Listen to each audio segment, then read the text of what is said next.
Aloha friends, and I am here for chapter 6 of Junie the first grader, Aloha-ha-ha. So let's see what happens after she had just gotten her picture taken and some boys were not being very nice about her.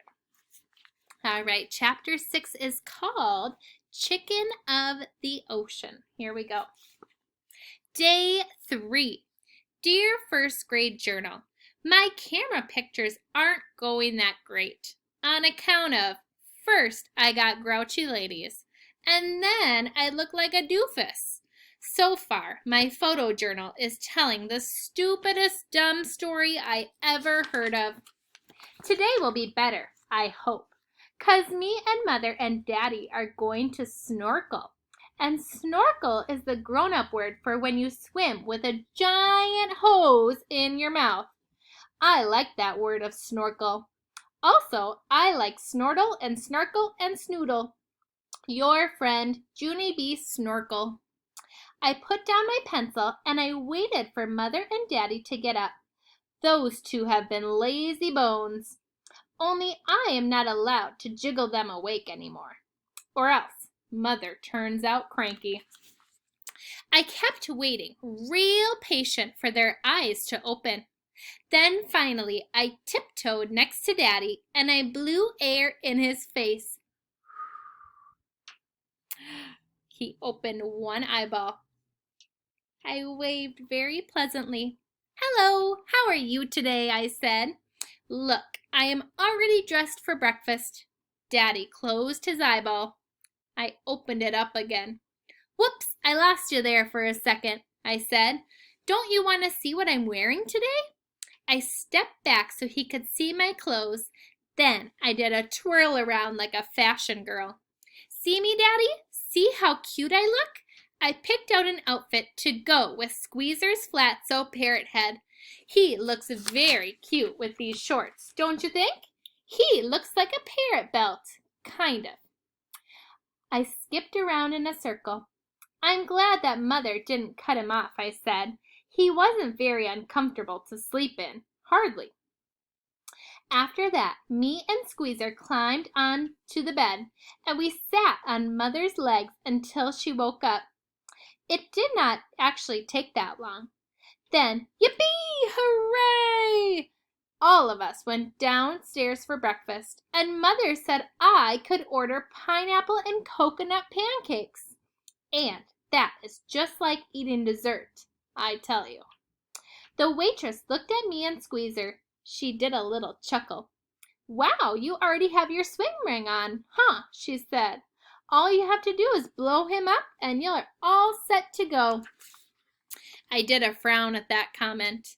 Yeah, only I can't actually really blow him up or else he squeezes the life out of me, I said. The waitress stopped smiling. Oh, she said. Oh my. Then she took our order and she backed away from the table real slow.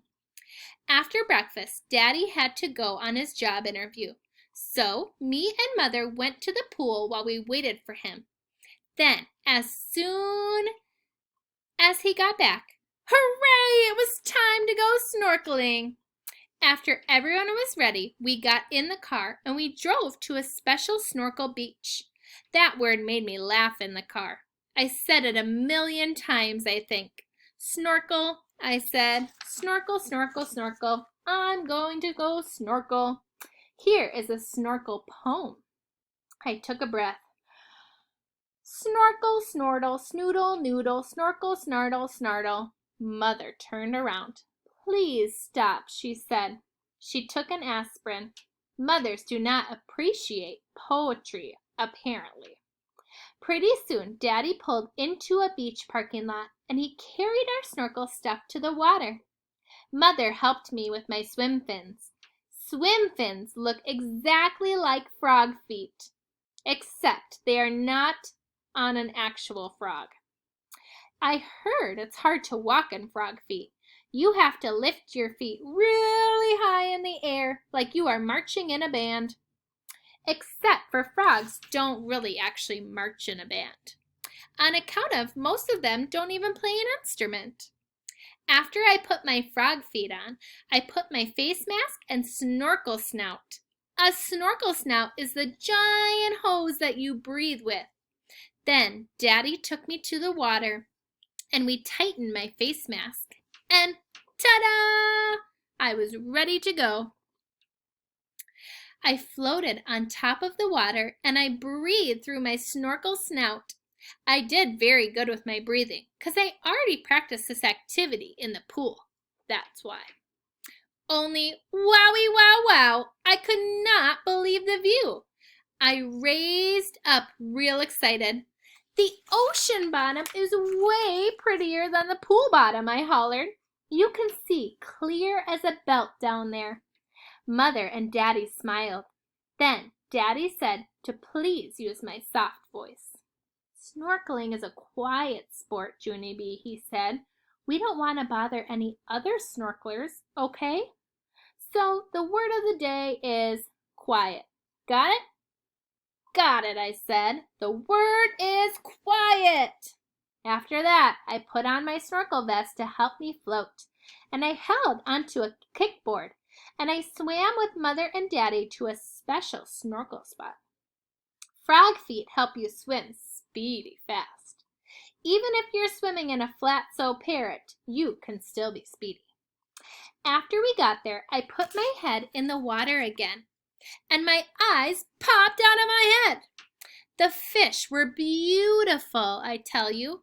There were yellow ones and blue ones and orange ones and silver ones and black ones and white ones and spotted ones and striped ones. My heart pounded at the sight of them. I raised my head and pulled out my snorkel snout. Hey, this is just like swimming in a fish tank at my school, I said. Daddy quick put his fingers to his lip, and he pointed to the other snorkelers. Shh. The word of the day is quiet, remember? He said. I tried to calm my voice, only it kept on saying it louder. Yeah, only I didn't know I would be this excited, I said. It's hard to control my thrill. After that, I looked at the beautiful fishes some more. I smiled and smiled inside my head. It was just like being in a fish zoo. Only just then, a little bit of trouble happened. And it's called, I spotted a stick behind a rock. And then, gulp, the stick started to move. Oh no, the stick swam away. 'Cause it wasn't even a stick, that's why. It was an eel! I spotted an eel, I screamed. 911, 911, eel spotting, help, help, help. Some of the other snorkelers popped up their heads.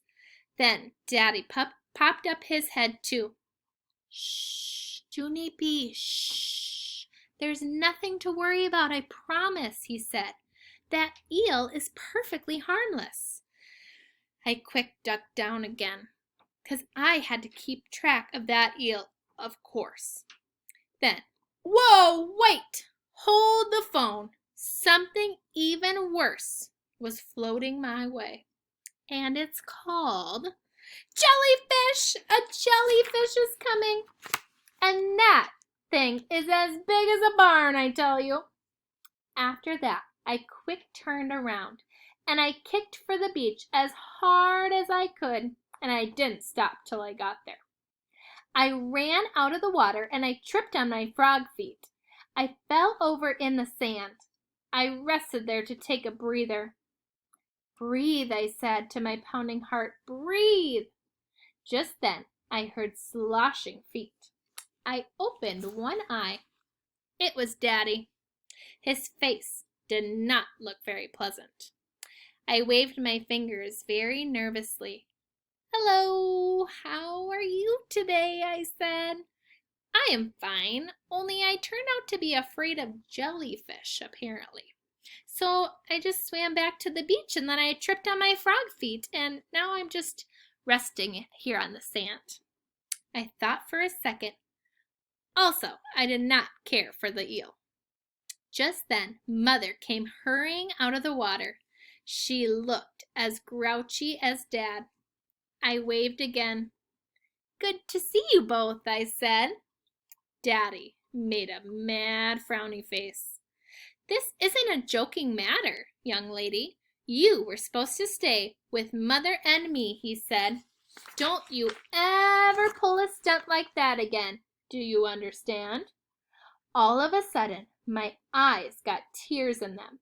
But I didn't even mean to pull a stunt, Daddy. I just got scared and I started to kick. And I didn't even know I would do that. My nose started to sniffle very much. Sorry, Daddy. Sorry, Mother. Sorry I got scared. Mother and Daddy looked at each other. They didn't seem as mad anymore. Mother sat down next to me. We're not mad at you for being scared, she said.